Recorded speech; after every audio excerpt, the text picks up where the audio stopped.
और अब खबर सीतामढ़ी से है, जहां पर 23 राजस्व कर्मचारी निलंबित किए गए हैं। डीएम रिची पांडे ने निलंबित किया है। 2 कर्मचारी पर लापरवाही का आरोप है, 21 पर हड़ताल करने का आरोप है। बड़ी खबर हम आपको बता रहे हैं, जहां पर सीतामढ़ी में 23 राजस्व कर्मचारी निलंबित किए गए हैं।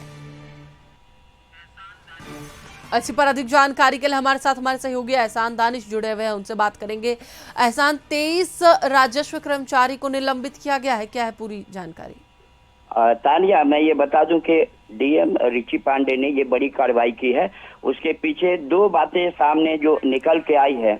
जैसा कि ये जानकारी मिल रही है कि 2 कर्मचारी हैं जिनके ऊपर लापरवाही का आरोप लगा है। अक्सर ये देखने को मिलता है ग्रामीण क्षेत्रों में कि जब भी लोग कर्मचारी के पास जब जाते हैं दाखिल खारिज के सिलसिले में, तो वो कम से कम 2 से 4 महीना लगा देते हैं, जिसकी वजह से, और उसकी खास वजह ये होती है कि अक्सर कर्मचारियों पे ये आरोप लगते रहे हैं कि जब तक उन्हें पैसे नहीं दिए जाते हैं वो दाखिल खारिज का काम नहीं करते हैं। और इसे रिची पांडे ने काफी गंभीरता से लिया है, जिसकी वजह से उस तरह के 2 कर्मचारी हैं जिन पे लापरवाही के आरोप लगे हैं।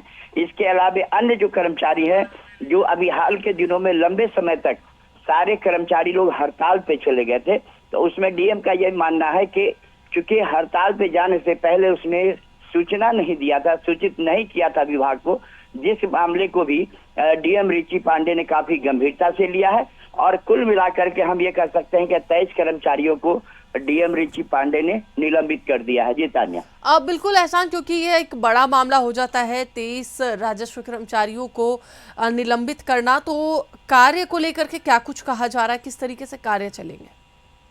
देखिए, अभी तक इसमें कोई नया दिशा निर्देश नहीं आया है, जिसकी वजह से आम लोग ये समझ रहे हैं कि अब चूंकि अभी तक जो कर्मचारी चाहे जिस अंचल में वो कार्यरत हैं, वहां पे पहले से ही कर्मचारियों की किल्लत काफी शिद्दत से महसूस की जा रही है। एक कर्मचारी के हिस्से में 2-2, 3-3 पंचायतों का काम होता है, लेकिन अब जहाँ पे पूरे जिला में कुल मिलाकर के 23 कर्मचारियों का जब निलंबन हो गया है, ऐसे में तो मुझे ये लगता है कि शायद अब पूरे जिले में एक अफरा तफरी का माहौल होगा। खास करके अभी सर्वे चल रहा है, जमीन के सर्वे का जो अभी काम चल रहा है, उसमें कर्मचारियों का जो रोल होता है वो बड़ा ही अहम होता है।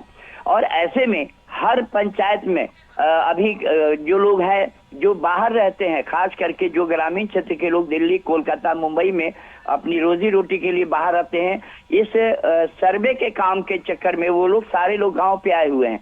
अब ऐसे में हम ये देखने में बड़ा ही दिलचस्प होगा कि डीएम इसके लिए अल्टरनेट क्या उपाय कर पाते हैं, चूंकि दूर दराज के लोग दूसरे राज्यों से आकर के अपने गांव में लोग महीनों से बैठे हुए हैं और उनका कार्य अब तो पूरी तरह से ही बाधित हो जाएगा। ये बड़ा ही देखना दिलचस्प होगा और ये सीतामढ़ी डीएम के ऊपर एक बड़ी जिम्मेदारी भी आ जाएगी कि आखिर उन लोगों के सर्वे का काम कैसे हो पाएगा या फिर दाखिल खारिज का काम कैसे हो पाएगा। जी तानिया। चलिए, बहुत बहुत धन्यवाद दानिश पूरी जानकारी के लिए। तो एक बार फिर से आपको बता दें कि डीएम रिची पांडे ने सभी को निलंबित किया।